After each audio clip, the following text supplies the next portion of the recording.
நேயர்கள் எல்லாருக்கும் வணக்கம். எல்லாரும் இந்த மார்கழி மாதம் 4ஆம் தேதி டிசம்பர் 20ஆம் தேதி மகா சனிப்பெயர்ச்சி அப்படிங்கிறது நடக்குது. அதை ரொம்ப துல்லியமாக கவனிச்சுக்கிட்டு இருப்பீங்க. அதே நாளில் மேசராசியில் குரு பகவான் வக்கர நிவர்த்தி அடைஞ்சு பலம் அடைகிறாரு. அதாவது சனி பகவான் தன்னோட இன்னொரு சொந்த வீடான கும்பராசியில் ஆட்சி பெற்று அமரப்போகிற அதே நாளில் குரு பகவான் செவ்வாயோட வீட்டில் மேசராசியில் பலமடைய போகிறாரு. அப்போ சனி பகவான் கொடுக்கக்கூடிய நன்மைகள் அப்படிங்கிறத பல ராசிக்காரர்களுக்கு குரு பகவானும் சேர்ந்துக்கிட்டு கொடுப்பாரு. சில ராசிக்காரர்களுக்கு சனி பகவானால் ஏற்படக்கூடிய இன்னல்கள் அப்படிங்கிறத குரு பகவான் ஓரளவுக்கு தடுக்கக்கூடிய வல்லமை அப்படிங்கிறத கொடுப்பாரு. அதோட குரு பகவானோட பார்வை அப்படிங்கிறதும் எல்லா ராசிக்காரர்களுக்குமே நற்பலன்கள் அப்படிங்கிறத கொடுக்கக்கூடியது. அப்படிப்பட்ட குரு பகவான் மார்கழி 4ஆம் தேதி மேசராசியில் வக்கர நிவர்த்தி அடைஞ்சு பலமடைய போகிறாரு. அங்கே இருந்துக்கிட்டு குரு பகவான் தன்னோட 5ஆம் பார்வையா சிம்மராசியவும் 7ஆம் பார்வையா சுக்கிரனோட வீடான துளாராசியவும் 9ஆம் பார்வையா தன்னோட சொந்த வீடான தனுசு ராசியவும் பார்க்க போறாரு.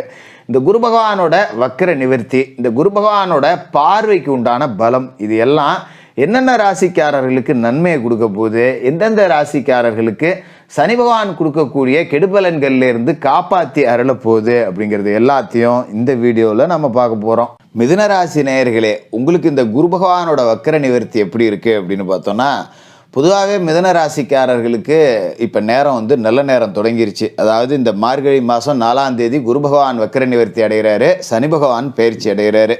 இது ரெண்டுமே பார்த்தீங்கன்னா உங்களுக்கு எப்படி சொல்கிறது, எங்கேயோ பாலைவனத்தில் உயிர் பிழைப்போமா அப்படின்னு தெரியாமல் தவிச்ச வாயோட உதடெல்லாம் வெடித்து உடல் கூனி குறுகி மரணத்தை நோக்கி வாழ்ந்துக்கிட்டு இருந்த ஒருத்தருக்கு மீட்பு பணிக்காக ஒரு ஹெலிகாப்டர் மீட்டுக்கிட்டு போனால் எப்படி இருக்கும், அப்படி ஒரு நேரம் தான் இந்த மார்கழி 4ஆம் தேதி அப்படிங்கிறது. ஏன்னா சாவோட விளிம்பில் இருந்த ராசிக்காரர்கள் அப்படின்னா மிதுன ராசிக்காரர்கள் தான். பல பேர் செத்து போனால் கூட பரவாயில்ல, இருக்க முடியல அப்படிங்கிற நிலைக்கெல்லாம் போயிருப்பாங்க. பல பேர் எந்த எல்லைக்கும் போயிருப்பாங்க, முடியலடா என்னால், இதுக்கு மேலே என்னால் விட்டா போதும் அப்படிங்கிற ஒரு மனநிலைக்கே போயிருப்பாங்க. அந்த அளவுக்கு வெந்து நொந்து வேதனைப்பட்டவர்கள் யார் அப்படின்னா மிதுனராசிக்காரர்கள். ஏகப்பட்ட அவமானங்கள் அப்படிங்கிறது வாழ்க்கையில் இருந்திருக்கும் இந்த அஷ்டம சனி காலகட்டத்தில். ஆனால் லாபஸ்தானத்தில் தான் குரு இருந்தார், குரு பலமிழந்து போயிட்டார். ஆனால் அஷ்டமத்தில் சனி இருக்கும்போது குரு லாபஸ்தானத்தில் இருந்தாலும் பிரயோஜனம் அப்படிங்கிறது இல்லை. ஏதோ 10 ரூபா கிடைச்சிருக்கும், அந்த 10 ரூபா கடன் வாங்கினவன்ட்ட வட்டி கொடுக்க கூட பத்தாது. அந்த பக்கம் வந்தாங்கன்னா இந்த பக்கம் ஒளிஞ்சிக்கிட்டு போகிற மாதிரி தான் இருக்கும். கரெக்டாக சம்பள தேதி ஆனால் ஃபோன் மேலே ஃபோன் வரும். நமக்கு வீட்டு செலவை பார்க்குறதா இல்லை கடன் கொடுக்கறதா வட்டி கொடுக்கறதான்னு தெரியாமல் அப்படியே ஒரு இருதலை கொல்லி எறும்பாக தவிச்சிக்கிட்டு இருந்த நபர்கள் இந்த மிதுன ராசிக்காரர்கள்.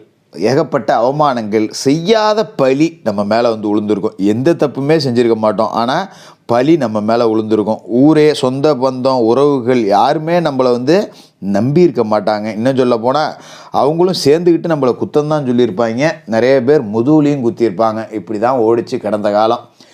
இப்போ முதல் நிம்மதி என்ன அப்படின்னா, உங்களுக்கு அஷ்டம சனி மார்கழி 4 நீங்குது. ஏற்கனவே நம்ம சனி பயிற்சி பலன்கள் கொடுத்துட்டோம் அப்படிங்கிறதால அதை நம்ம பார்க்க வேண்டியதில்லை. இப்போ அதே நாளில் இன்னொரு நல்ல செய்தி உங்களுக்கு என்ன அப்படின்னா, குரு பகவான் வக்கர நிவர்த்தி அடைகிறார். எப்பேற்பட்ட ஒரு அமைப்பு அப்படிங்கிற பார்த்துங்க. உங்களோட ராசிக்கு குரு பகவான் யார் அப்படின்னு பார்த்தீங்கன்னா, உங்களோட ராசிக்கு 7வது வீட்டுக்கும் அவர் தான் அதிபதி, 10வது வீட்டுக்கும் அவர் தான் அதிபதி. எப்பேற்பட்ட ஒரு யோக அமைப்பு அப்படிங்கிறது உங்களுக்கு கிடைச்சிருக்கு பாருங்கள். அதாவது 7க்கு அதிபதியான குரு பகவான் பலமடைகிறதால இதனால் வரைக்கும் உங்களை கண்டுக்காமல் போன நண்பர்கள்லாம் இப்போ தேடி பேச ஆரம்பிப்பாங்க. முதல்ல இதுதான் நடக்கும், ஏதோ நல்லா இருக்கான் போல இருக்குது அப்படிங்கிற மாதிரி தேடி பேச ஆரம்பிப்பாங்க. ஆனால் நம்ம மிதுன ராசிக்காரர்களோட புத்தி என்ன தெரியுங்களா, அவன் இன்றைக்கி நம்மளெல்லாம் கொஞ்சம் கூட மதிக்கலை, இன்றைக்கி நம்ம நல்லா இருக்கோன்னு பேசுகிறான் அப்படின்லாம் நினைக்க மாட்டாங்க. சரி ஏதோப்போ அவனுக்கு தெரிஞ்சது அவ்வளோதானே, இப்போ போய் அவனுக்கு 10 ரூபா உதவி செய்யக்கூடிய ஆட்களாக இருப்பீங்க. அப்படிப்பட்டவர்கள் தான் உங்களோட மனநிலை இருக்கும். அது ஒன்றும் பெரிய தப்பு கிடையாது. ரெண்டாவது பார்த்தீங்கன்னா, கூட்டு தொழில் ரொம்ப சிறப்பாக இருக்கும். யாரோ ஒரு கூட்டாளி இழுத்து மூடிட்டு போகலான்னு வச்சுருந்த தொழிலை நாம் 10 ரூபா முதல் போடுறவா 2 பேரும் சேர்ந்து செய்வோம் அப்படின்னு சொல்லி பெருக்கி கொடுப்பாங்க. அதுமாரி மனைவி உங்களுக்கு ஆதரவாக இருப்பாங்க. நிறைய இடத்துல பார்த்தீங்கன்னா கணவன் மனைவிக்குள்ளே பிரிவு உண்டாயிருக்கும் இந்த அஷ்டம சனி காலகட்டத்தில். அப்படியே இருந்திருந்தால் கூட ஒருத்தருக்கு ஒருத்தர் பேச பெருசாக ஒரு அன்னோன்யங்கிறது இருந்திருக்காது. 1 மணி நேரம் பேசினா 3/4 மணி நேரம் சண்டை தான் இருக்கும். அப்படி தான் ஓடிக்கிட்டு இருந்திருக்கும். இதுக்கு மேலே கணவன் மனைவிக்குள்ளே ஒரு ஆதரவு அப்படிங்கிறது இருக்கும். இங்கே வா, நீ கஷ்டப்படாத, இங்கே வா, நான் ஒரு 2 பவுன் தரேன், போய் வச்சுக்கிட்டு ஏதோ பொழப்ப பாரு, இந்த மாதிரி ஓரளவுக்கு சப்போர்ட் பண்ணுவாங்க உங்களுக்கு. அப்படி ஒரு அமைப்பு கிடைக்கும். வீட்டுக்குள்ளே நிம்மதியாக சோறு தின்னோம் அப்படின்னா போதும் அப்படின்னு நினச்ச ஆட்கள் தான் மிதுன ராசிக்காரர்கள். ஏன்னா சோத்தை போட்டு வச்சுட்டு தான் பொம்பளைங்க கத்திக்கிட்டு கிடந்திருக்கோம், இதனாலேயே கோபம் வரும். இப்படி இருந்த நிலை அப்படிங்கிறது மாறும். அப்போ நமக்கு சப்போர்ட்டுக்கு ஒரு ஆள் இருக்குது, சாஞ்சிக்கிறதுக்கு ஒரு தோல் இருக்குது அப்படிங்கும்போது பெரிய நிம்மதி அப்படிங்கிறது கிடைக்கும். இதுவே எது வந்தாலும் பார்த்துக்கலாண்டாங்கிற தன்னம்பிக்கையும் உங்களுக்கு கொடுக்கும். அதோட ராசிக்கு 10வது வீட்டுக்கும் அவர் தான் அதிபதி. சொந்த தொழில், அதாவது இழுத்து பூட்டி மூட்டை கட்டியாச்சு அப்படிங்கிற மாதிரி தான் இருக்கும்.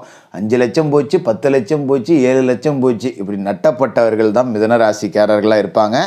பேசாமல் எவன்ட்டையாவது வேலைக்காவது போகலாம், ஏதோ நானும் சொந்தமாக தொழில் தொடங்குறேன்னு சொல்லி வேலைக்கு போனாலும் 500 ரூபா கிடைக்கும் போல இருக்குது, சட்டை மட்டும் வெள்ளையாக போட்டு போகிறோம், உள்ளே 10 காசு இல்லை அப்படிங்கிற நிலமையில தான் ஏதோ நானும் முதலாளி என் புருஷனும் கச்சேரிக்கு போகிறான்னு போயிட்டு இருந்திருப்பீங்க.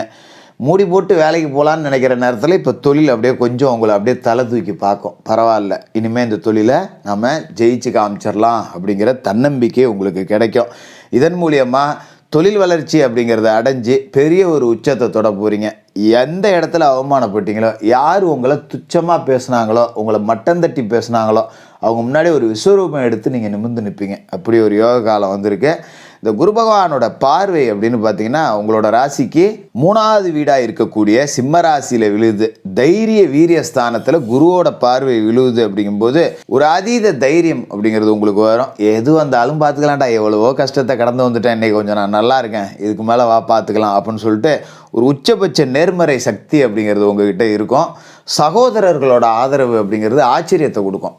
பரவாயில்ல, அண்ணன் தம்பிலாம் நமக்கு இந்த நேரத்தில் கொஞ்சம் கை தூக்கி விட்றாங்க, உதவி செய்கிறாங்க அப்படின்னு சொல்லிட்டு மலன்னு முன்னுக்கு வரலாம். அதோட ராசிக்கு 5வது வீட்லேயும் பார்வை அப்படிங்கிறது பதியுது. இதையும் நாம் மறந்துடக்கூடாது. இப்போ 5ல் குரு பார்வை விழுது அப்படிங்கும்போது அது ஒரு அற்புதமான யோக பலன். 5ஆம் வீடு அப்படிங்கிறது பூர்வ புண்ணியஸ்தானம், புத்திரஸ்தானம். பூர்வீக சொத்தில் ஏதாவது கேஸு கோர்ட்டு வழக்குன்னு இருந்ததுன்னா அது எல்லாம் ஜெயிச்சு இப்போ சொத்து கைக்கு வரும். அதுமாரி பிள்ளை பேர் இல்லாதவர்களுக்கு பிள்ளை பேர் கிடைக்கும். அதுமாரி பிள்ளைகள் இருக்காங்க, ஒழுங்காக படிக்க மாட்டேங்கிறாங்க, இப்படி இருக்கே நான் தான் படிக்காமல் போயிட்டேன் அப்படின்னு கஷ்டப்பட்டவங்களாம் பிள்ளைங்க இப்போ கொஞ்சம் பொறுப்பு வந்து படிக்க ஆரம்பிக்கும். படித்து முடிச்சுட்டு வேலைக்கு போகாமல் ஊர் சுற்றிக்கிட்டு இருந்த பிள்ளைங்கள்லாம் பொறுப்புக்கு வந்து சரி ஏதோ 10 ரூபா சம்பாரித்து கொடுப்போம் அப்படிங்கிற மனநிலைக்கு வரும். அதுமாரி ஒரு சந்தோஷம் அப்படிங்கிறது வீட்டுக்குள்ளே இருக்குது, குலதெய்வம் வீட்டுக்குள்ளே வந்துருச்சு அப்படிங்கிறத நீங்கள் உணர தொடங்குவீங்க. அதோட உங்களோட ராசிக்கு 7ல் குரு பார்வை இருக்குது அப்படிங்கும்போது கூட்டு தொழில், நண்பர்கள் எல்லாருமே சாதகமாக இருப்பாங்க. நான் ஏற்கனவே சொன்ன மாதிரி அப்போ திருமணமாகாத மிதுன ராசிக்காரர்கள் எல்லாருக்கும் திருமணம் வரன் அமையக்கூடிய வாய்ப்பு அப்படிங்கிறதும் இந்த காலகட்டத்தில் பரிபூர்ணமாக இருக்குது. மொத்தத்தில் இந்த குரு பகவானோட வக்ர நிவர்த்தி அப்படிங்கிறது லாபஸ்தானத்தில் இருக்கிற குரு காசு பணத்தை வாரி கொடுப்பார், கடந்த காலகட்டத்தில் ஏற்பட்ட கடனை அடைப்பார், அவமானத்தை துடைப்பார், தோல்விகளை வெற்றிகளாக மாற்றுவார். ஒரு மிகப்பெரிய விஸ்வரூபம் அப்படிங்கிறத மிதுன ராசிக்காரர்கள் ஒரு 3 வருடங்களுக்கு பிறகு எடுக்க போகிறீங்க. அவ்வளவு கஷ்டம் அப்படிங்கிறத கடந்த 3 வருடமாக பட்டாச்சு. இது எல்லாமே இந்த குரு பகவான் வக்கர நிவர்த்தி அடைகிற அந்த தினத்திலேருந்தே தொடங்கிடும். ஏன்னா சனி பகவானும் அன்றைக்கி தான் பயிற்சி அடைகிறாரு அப்படிங்கிறதால 2 ராஜகிரகங்களும் குருவும் சரி சனியும் சரி உங்களுக்கு வாரி கொடுக்கறதுக்கு காத்துக்கிட்டு இருக்காங்க. இந்த காலகட்டத்தை பயன்படுத்திக்கிட்டு உங்கள் வாழ்க்கையில் செட்டில் ஆக முயற்சி செய்யுங்க. என்ன முயற்சி வேணாலும் எடுக்கலாம், எல்லாத்துலேயும் உங்களுக்கு நவகிரகங்களும் துணை நிற்கக்கூடிய அமைப்பு அப்படிங்கிறது இருக்குது, பயப்பட வேண்டியது இல்லை. இப்போ குரு பகவானும் சரி சனி பகவானும் சரி கொடுக்கக்கூடிய இடத்துல இருக்காங்க அப்படிங்கிறதால அவங்கள திருப்திப்படுத்தும் விதமாக சனிக்கிழமையில சனி பகவானுக்கு எல் தீபம் ஏற்றிட்டு மாற்றுத்திறனாளிகளுக்கு அன்னதானம் பண்ணுங்க. வியாழக்கிழமையில குரு பகவானுக்கு நெய் தீபம் ஏற்றிட்டு ஏலபால மாணவர்களுக்கு உங்களால் முடிஞ்ச உதவிகளை செய்யுங்க. நீங்கள் பட்ட தோல்வி, நீங்கள் பட்ட அவமானம் எல்லாம் முடிஞ்சு போச்சு, நல்ல நேரம் தொடங்கிடுச்சு. மிதுனராசிக்காரர்கள் 100% நம்புங்க, உங்கள் வாழ்க்கை வெற்றியை நோக்கிய பயணம் அப்படிங்கிறது தொடங்கிடுச்சு. வேகமாக ஓடுங்க, வெற்றி உங்களுக்கு தான். மிதுன ராசிக்காரர்களுக்கு வாழ்த்துக்கள்.